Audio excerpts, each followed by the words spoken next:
Bismillahirrahmanirrahim. Assalamualaikum warahmatullahi wabarakatuh.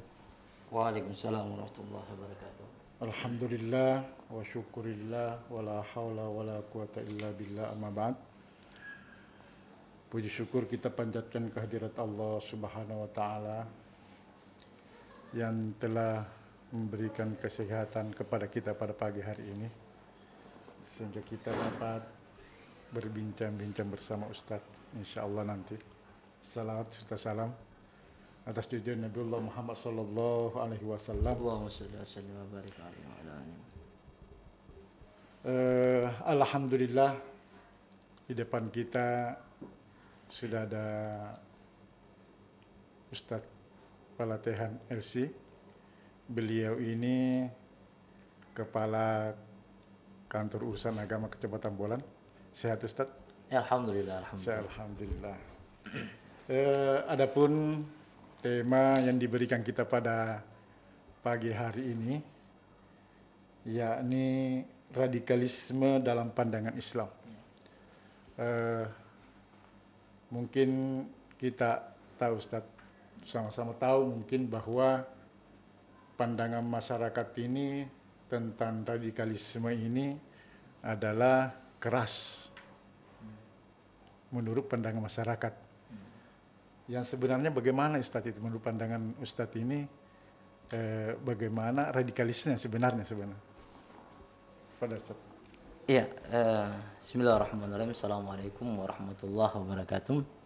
Alhamdulillah wassalatu wassalamu ala sayyidina Rasulillah wa ala alihi wa sahbihi wa mawala amma ba'd. Tema kita hari ini terkait radikalisme. Jadi bagaimana sih sebenarnya radikalisme? Sebenarnya di dalam pandangan Islam ada beberapa jenis-jenis pemahaman. Ada yang namanya at-tatarruf, yang disebut dengan radikalisme. Artinya kalau orang bahasakan itu ya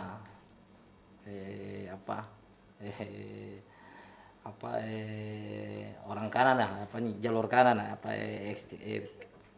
ada kanan dan ada kiri, kemudian ada yang tengah. Jadi kalau diistilahkan radikalisme itu at-tatarruf, ada orang-orang yang pemikiran kanan lah. Ya. Kemudian kalau dalam istilah disebut dengan at-tatarruf. Nah, kalau yang kiri ya liberalisme.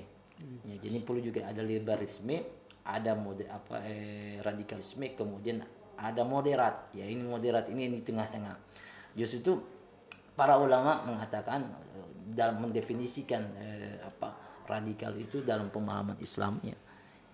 Kullu man tajawaza hudud asy-syar'i wa ahkamuhu wa adabuhu wa hadiyuhu fa kharaja 'anil i'tidal wa ra'yil jama'ati ila ma yu'addu syadzan syar'an wa 'urfan.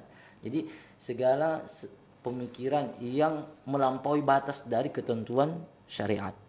Artinya baik itu berkaitan dengan hukum-hukum Islam, ya, ataupun berkaitan dengan adab-adab, ya, artinya tajawaz, berlebihan. Jadi radikal itu berlebihan dari batas. Jadi kalau al-i'tidal itu moderat, berada di posisi tengah, tidak ke kanan dan tidak ke kiri. Nah, radikal ini ke atas, melampaui.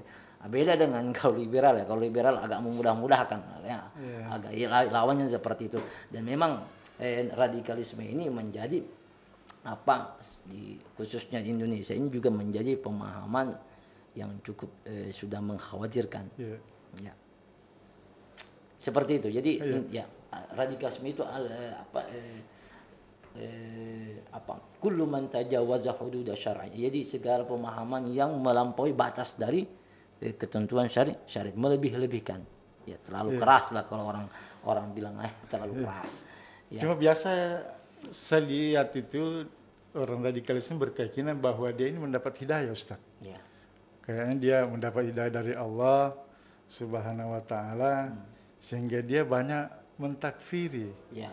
Itu kejadian yang banyak di Indonesia kayaknya seperti itu. Sehingga dia merubah haluannya sendiri dan seperti Ustaz sampaikan tadi bahwa dia ke atas sekali. Berlebihan Saya kira dalam begitu. dalam memahami konteks keagamaan. Iya. Jadi memang ada beberapa memang ciri ya, memang ada di antara ciri-ciri radikalisme yang sekarang ya, kalau kita lihat dari beberapa sumber, jadi dari lembaga-lembaga penelitian setidaknya menyebutkan beberapa ciri-ciri lah radikalisme khususnya di dalam pemahaman keagamaan Islam. Yang pertama diantaranya ya seperti tadi ya, takfiri ya, pemahaman takfiri. Pemahaman takfiri yang mudah mengkafirkan atau mudah menyesatkan atau mudah membid'ahkan. Ini juga termasuk juga pemahaman ciri-ciri pemahaman radikalisme. Anti budaya, anti multikulturalisme ya, artinya kebajibukan artinya. Kemudian diantaranya juga ya Pak, ini yang indikasi-indikasi bisa bisa lari menjurus ke radikalisme itu ada selain tadi takfiri, mudah menyesatkan juga anti Pancasila. Ini juga salah satu. Betul. Anti Pancasila, kemudian anti kepemimpinan terhadap pemimpinnya, kemudian ada juga setidaknya seseorang itu bisa dilihat dari segi pertama, kalau kita melihat pemahaman-pemahaman radikal itu pertama dari fikrahnya dulu, pemikiran, cara berpikir bisa terlihat ya. Ya tadi itu salah tadi saya sampaikan tadi, mudah mengkafirkan, mudah membidah, ini juga salah satu bisa dari segi fikrahnya. Kemudian juga bisa kita lihat pemahaman radikalisme ini dari harakah, gerakan. Ini kan gerakan ini kan bisa jadi ya ini juga bisa jadi muncul karena munculnya kesetiakawanan antar sesama, seperti gerakan-gerakan cinta kesetiakawanan seperti ke Suriah dan lain sebagainya. Mungkin saking kecintaannya sampai muncullah harakah-harakah gerakan ya, seperti munculnya gerakan khilafah dan seterusnya. Ini juga dalam bentuk gerakannya. Kemudian juga dalam bentuk siasa ini juga bisa dilihat sebenarnya. Siasa dalam berpolitik yang anti pemerintah dan lain sebagainya, ini juga menjadi salah satu ciri khas. Justru itu moderat, orang-orang yang memiliki pemahaman tentunya seperti yang tadi disampaikan bahwa lawan kata dari tatarruf itu tatarruf moderat adalah at-tawassut. Ya, jadi tatarruf itu radikal, moderat itu adalah tawassut. Lawan dari tawassut ini adalah lawan dari kata at-tatarruf. Nah, orang-orang yang memiliki pemahaman moderat adalah orang-orang yang memahami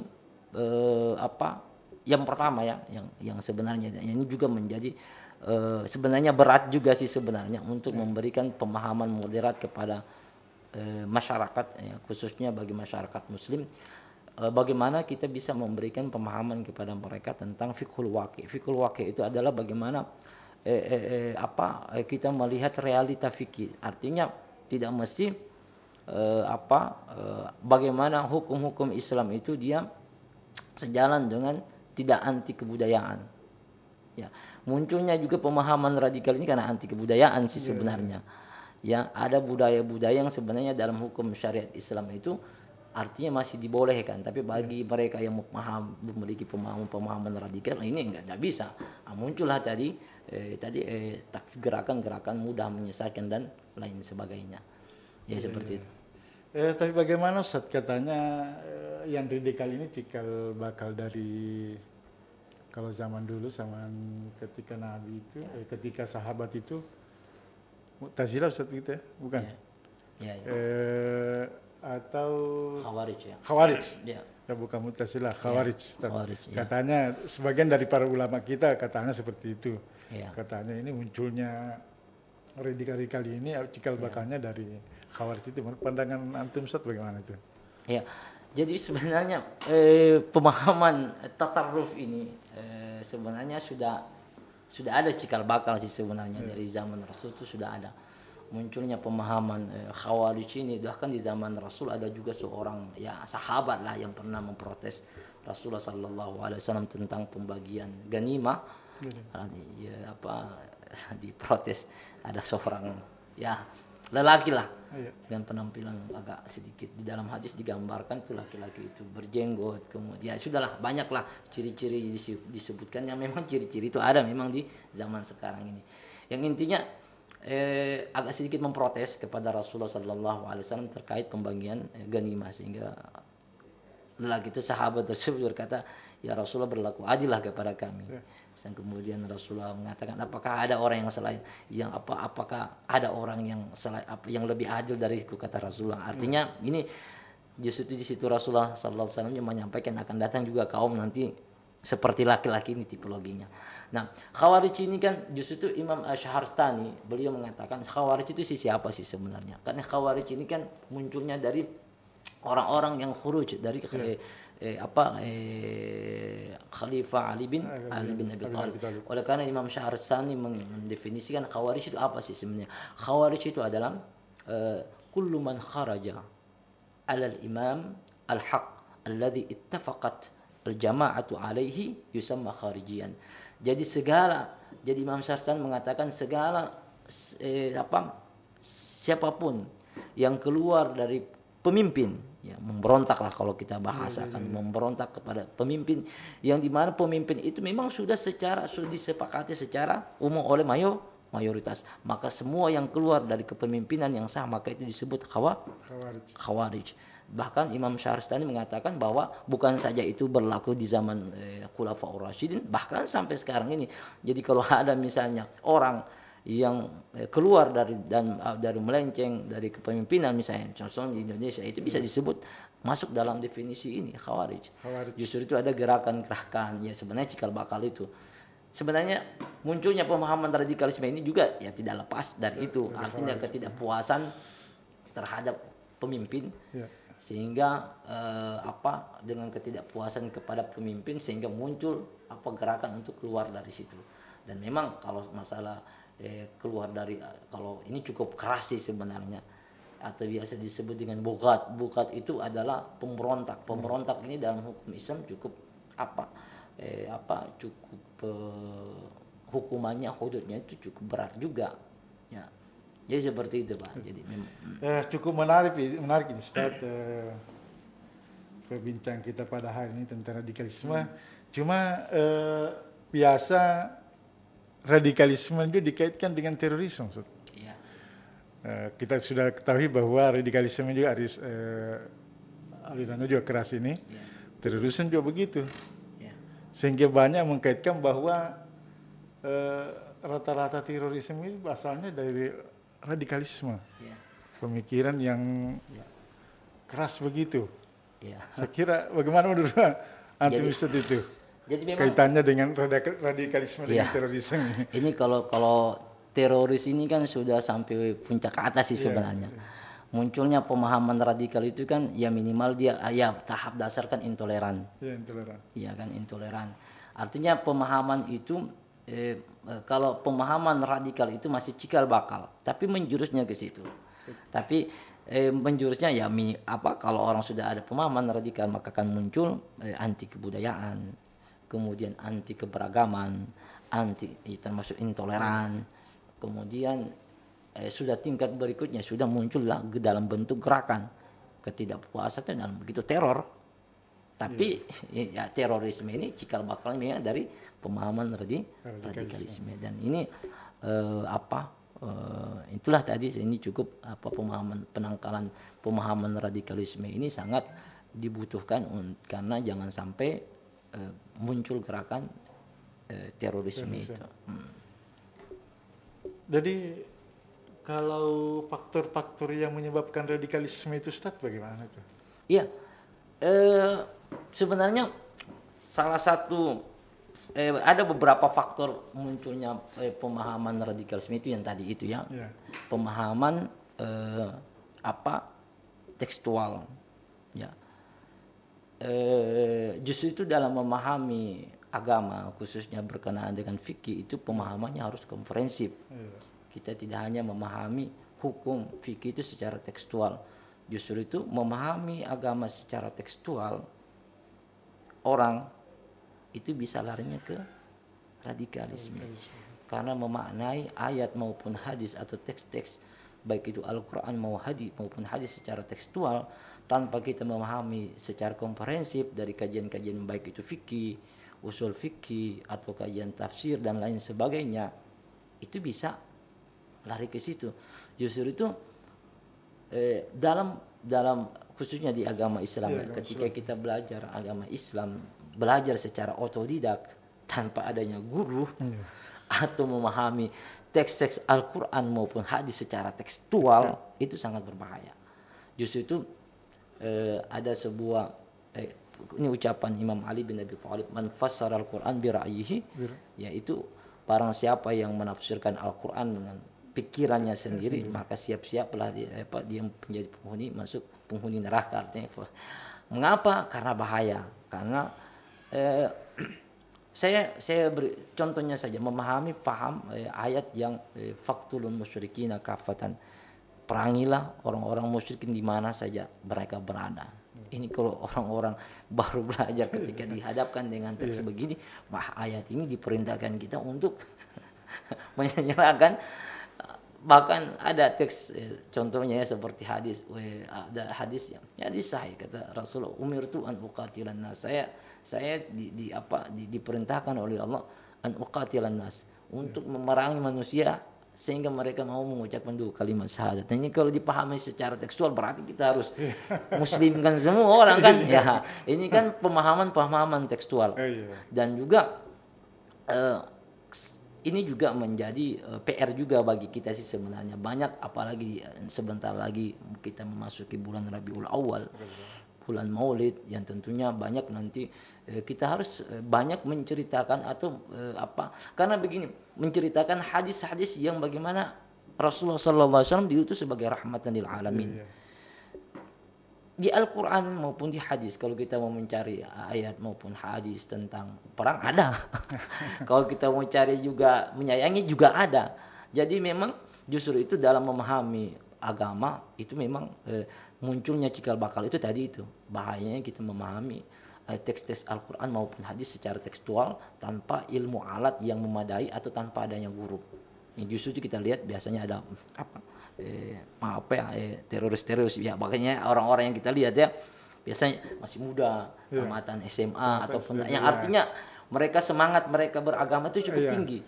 Tiba-tiba disodorkan dengan ayat-ayat, merubahlah pemikiran mereka. Justru itu memang memahami Islam ini cukup tidak hanya secara tekstual tetapi harus komprehensif dari beberapa aspek. Berarti generasi kita ini harus didasari dengan ilmu agama-agama yang banyak, mungkin membaca buku-buku. Betul sekali, betul. Yang berkaitan dengan Islam ini. Karena terus terang Ustaz, kebanyakan kita ini yang terpengaruh kan banyak, seperti Bapak Ustaz sampaikan tadi bahwa yang diserang ini kan remaja. Bahkan sekarang ini radikalisme ini ada istilah hijrah yang banyak memandang enteng, bahwa memandang enteng Islam seperti ini Islam biasa yang tidak tahu. Bahkan sekarang ini Ustaz kan banyak yang tidak apa itu kiai, apa itu Ustaz, ingin belajar agama langsung dari Al-Quran dan hadis. Seperti Bapak sampaikan tadi, jadi memang kita harus mempunyai dasar-dasar agama yang kuat kayaknya Ustaz, supaya bisa terbendung itu kalau ada paham radikalisme. Saya kira itu Ustaz. Tapi memang menurut Ustaz ini sangat berbahaya paham-paham radikalisme kepada generasi Islam sekarang ini. Memang sangat berbahaya menurut Ustaz ya. Iya, sangat berbahaya karena kita bisa bayangkan jumlah, kalau jumlah mereka banyak, tentu ini bisa berbahaya ya. Tentu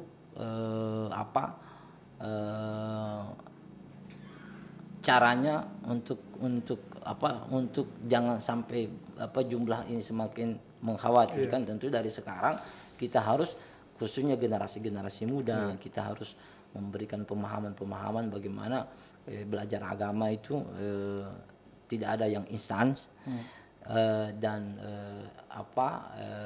berguru sesuai dengan sebenarnya intinya begini Pak Ustadz juga Pak Darwis, bahwa khususnya di Indonesia ini sebenarnya resepnya ini kan biasanya munculnya pemahaman radikal ini biasanya ingin menyalahi jumlah yang banyak. menyendiri. Jadi menyalahi jumlah banyak, kemudian ketika jumlah yang banyak menyodorkan satu dalil, kemudian menyalahkan yang lain. Ini sangat berpengaruh. Yang pertama bisa menjaga keharmonisan umat beragama. Jangankan antar umat beragama, antar kita saja juga menjaga keharmonisan. Ini sangat sebenarnya munculnya juga radikalisme karena ta'assubiyah. Ta'assubiyah itu apa? Fanatisme ini juga salah satu juga ciri radikalisme. Ta'assub terhadap satu madhab, ta'assub terhadap satu pemahaman keagamaan, dan yang menganggap yang lain itu tidak benar. Artinya bahkan ya kalau kita dalam umat Islam ini ya salah satu ciri kita terbuka saja ya, di antara gerakan-gerakan menolak adanya mazhab, tidak mau bermadhab dan menyalahkan madhab yang lain. Kemudian bahkan dalam praktek bermasyarakat yang kebudayaan yang istilahnya dalam kajian fikih, dalam kajian usul fikih itu masih dibolehkan. Tadi itu pemahaman tekstual itu tadi itu kan. Dan ini kita bisa bayangkan, sodorkan Pak. Contoh saja Pak. Contoh saja kayak di bulan Maulid ini ya, bulan Maulid ya. Ini kira-kira Maulid ada dalilnya atau tidak ada dalilnya? Sebenarnya bukan dalil yang tidak ada dalilnya yang jadi permasalahan. Bukan dalil yang tidak pernah dilakukan ya, pernah dilakukan atau Rasul atau tidak. Ini biasa yang muncul seperti ini hanya sebagai contoh sampel saja. Tapi sampel-sampel yang lain banyak sekali. Dan intinya yang berjurus kepada kebudayaan. Jadi intinya justru itu dalam usul fikih itu ada yang disebut dalam kaidah dalam usul fikih ada namanya al-adatu muhakkamah. Itu adat itu sebenarnya bisa menjadi hukum selama adat itu tidak bertentangan dengan syariat dan nas-nas Al-Quran maupun hadis. Itu bisa saja, tidak ada masalah. Nah, pemahaman tadi radikal ini menolak yang adanya seperti itu. Yang pada hakikatnya secara tadi saya sampaikan justru memahami hukum itu, agama itu harus komprehensif, dilihat dari usul fikihnya, ditinjau dari pendapat para ulama, dalil-dalilnya, baru menyimpulkan. Tidak hanya menyimpulkan melihat satu teks saja, sehingga mudah memvonis orang lain. Seperti itu, Ustaz. Ya, sangat menarik saat ini. Tentang radikalisme ini mungkin karena saking berbahayanya menurut kita ini radikalisme ini, mungkin ada cara-cara untuk bagaimana bisa membendung lah supaya generasi muda kita ini tidak terlalu terpengaruh dengan radikalisme. Mungkin ada langkah-langkah yang mungkin cocok, apalagi kita ini kan di Toli-Toli ini ini semakin banyak saya lihat ini paham-paham radikalisme, tapi cara membendung ini supaya tidak terlalu menyebar paham radikalisme bagaimana? Iya, tentu ini peran para ustaz, para kiai, bagaimana menyampaikan pesan-pesan kepada masyarakat bahwa ini juga kita menyampaikan pesan-pesan maupun terkait ajaran Islam itu tidak hanya bersifat kekerasan atau hadis-hadis ayat-ayat yang bersifat saya kasih contoh Pak, itu tadi seperti saya sampaikan tadi ayat. Sebenarnya banyak hadis juga ayat yang menunjukkan Islam ini agama rahmah. Saya kasih contoh saja. Rasulullah itu ketika dalam peperangan Uhud saja pernah didatangi oleh malaikat Jibril, ini bagaimana bisakah dikasih hancur ini saja ini artinya kalau Rasulullah mau sudah kasih hancur saja sekalian ini kaum musyrikin, tapi Rasulullah tidak kan. Itu artinya apa? Rasul itu agak membawa rahmat.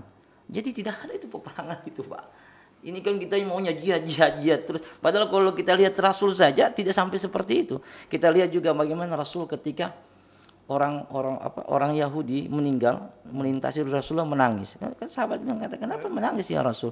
Dia bilang, saya sedih karena saja satu orang Yahudi yang belum sempat masuk Islam, belum sempat artinya rahmat, sayang gitu sayang. Tidak seperti dijabarkan peperangan dan lain sebagainya. Kemudian Rasulullah bahkan dalam sebuah hadis kata Rasulullah, kata Rasulullah, kalau seandainya saya diberikan 2 pilihan, maka saya akan pilih yang paling mudah. Nah sekarang di zaman sekarang dicari yang paling susah. Artinya paling susah artinya padahal dalam konsep hukum dalil-dalil tidak ada masalah. Nah kita sekarang cari yang paling susah. Atau misalnya itulah peran kita bagaimana menyampaikan tidak hanya menyampaikan pesan-pesan agama yang betul-betul bahwa dalam Al-Quran maupun Rasulullah SAW dalam berdakwah itu banyak sebenarnya pesan-pesan yang cukup bisa membuat kita bahwa Islam ini agama rahmat. Dalam aspek hukumnya juga begitu.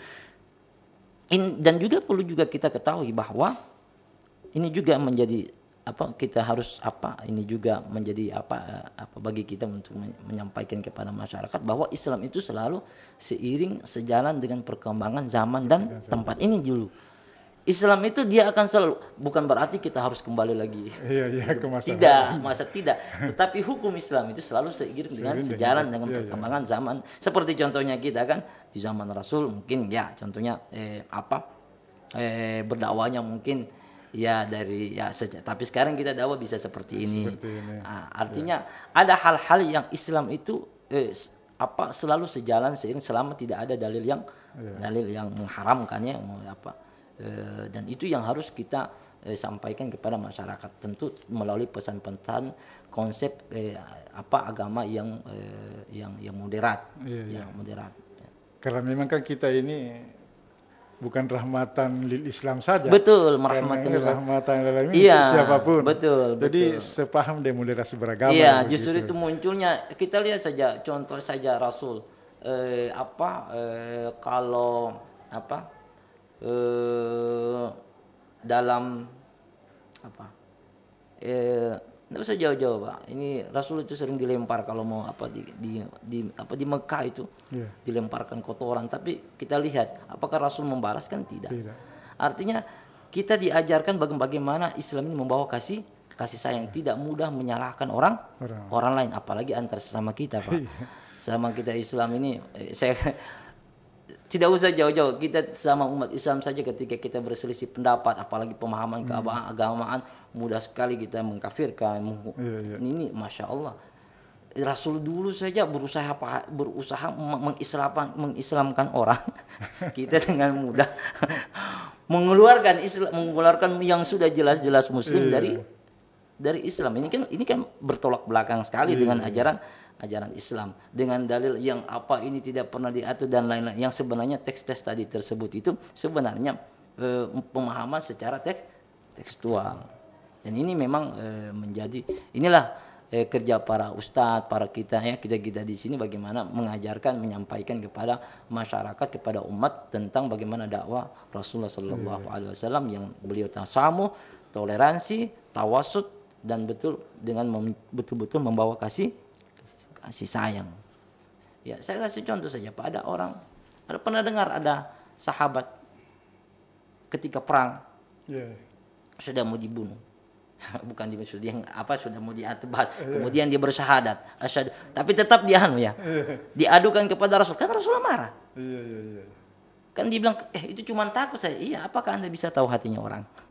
Ya, jadi ini juga salah satu kita untuk menimbul bagaimana dalam moderasi beragama ini juga jangan kita memudah menghukumi orang yang bersifat ahkamul qalbiyah.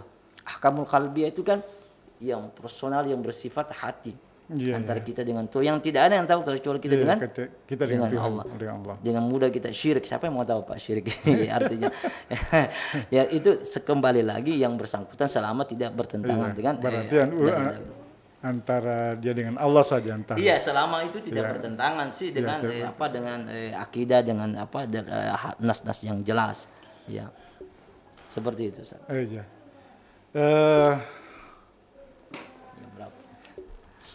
Sekarang sudah menunjukkan 9:30. Jadi mungkin di toli-toli ini Ustaz, saya semakin prihatin juga tentang radikalisme itu, paham-paham radikal. Terutama dimasuki ini memang di masjid banyak. bahkan dia menguasai masjid-masjid, termasuk masjid-masjid yang besar mungkin dia kuasai. Dia masuk di masjid-masjid, majelis-majelis ta'lim. Kemudian di organisasi kepemudaan tentang Islam. Itu saya lihat perkembangan sekarang ini itu paham-paham radikalisme masuk di situ. Di sisi dia kebanyakan mungkin kalau di luar ini banyak di universitas yang masuk tuh Ustaz. Saya kira banyak seperti tentang paham-paham radikalisme. Sehingga memang kita agak sulit untuk, karena dia ini terorganisir caranya dia untuk mengajarkan tentang paham-paham radikalisme ini. Jadi memang berperan penting ini sebagai para ulama ini, para asatis ini untuk membendung bagaimana cara kerjanya dia untuk memperbanyak atau memperluas paham-paham radikalisme itu, Ustaz. Baik Ustaz, kita mungkin sudah di penghujung acara ini.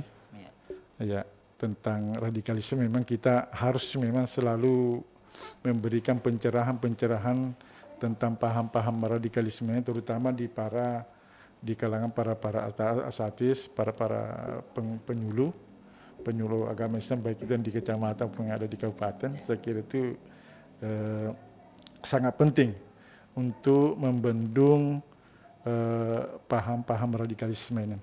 Terakhir Ustaz, sebagai kesimpulan mungkin Ustaz, tentang radikalisme dalam pandangan Islam. Silakan Ustaz, sebagai kesimpulan. Ya, ini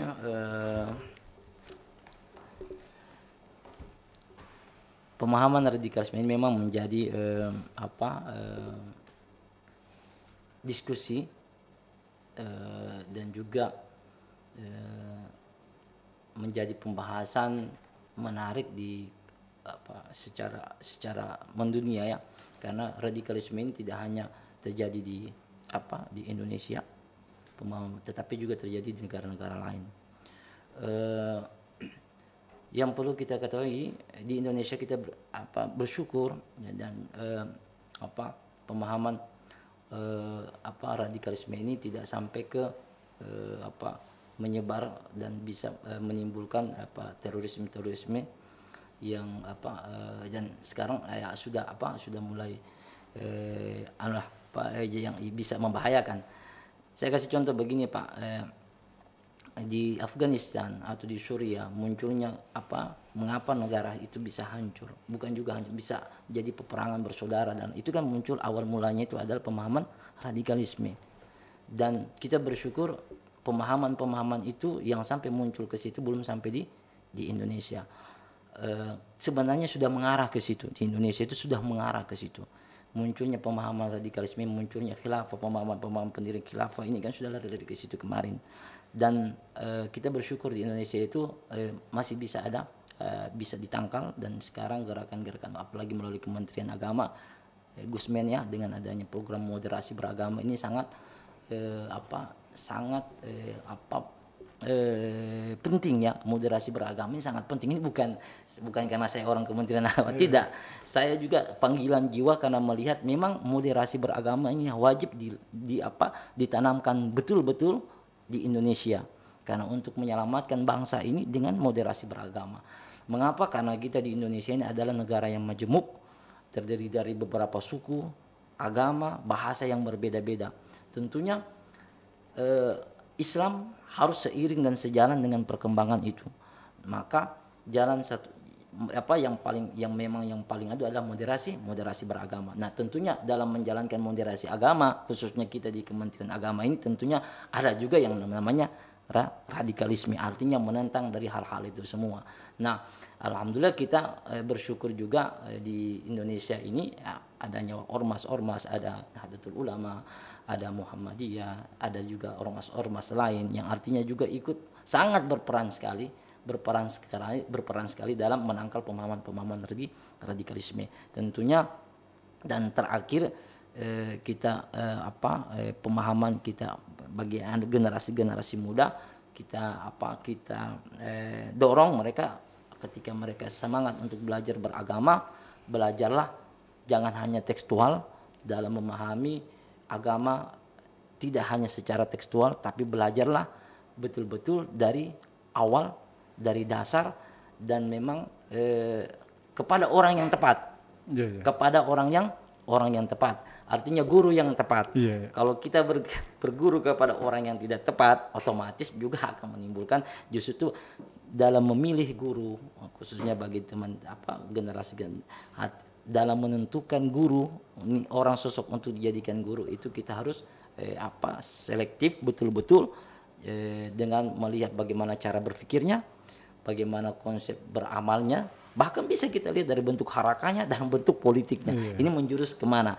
Jadi dan belajarlah kepada orang-orang yang betul-betul keilmuannya itu memang sudah tidak diragukan lagi, yang betul-betul mumpuni sanad keilmuan itu jelas. Sehingga insya Allah kalau ini dilakukan dan dijalankan bagi generasi-generasi yang ingin belajar, khususnya teman-teman yang hijrah itu, insya Allah dia akan mendapatkan bahwa Islam itu betul-betul agama rahmatan lil alamin, agama yang betul membawa rahmat kepada seluruh umat, agama yang bisa selalu seiring dengan sejalan, bisa berbaur dengan apapun dan siapapun, bisa berbaur dengan konsep wasatiyah itu.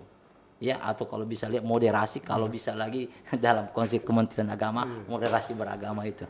Ya seperti itu. Iya. Terima kasih Ustaz.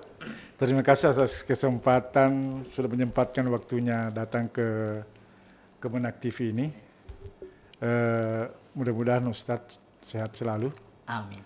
Dan selalu diberkahi dan memberkahi ilmunya kepada kita semua. Amin. Baiklah. Pada pagi hari ini kita tutup kajian kita tentang moderasi radikalisme dalam pandangan Islam yang tadi sudah disampaikan oleh Bapak Al-Ustadz Pelatihan LC, jabatan beliau Kepala Kantor Urusan Agama Kota Perambanan, dan saya akhiri. Wallahu musta'an. Assalamualaikum warahmatullahi wabarakatuh. Waalaikumsalam warahmatullahi wabarakatuh.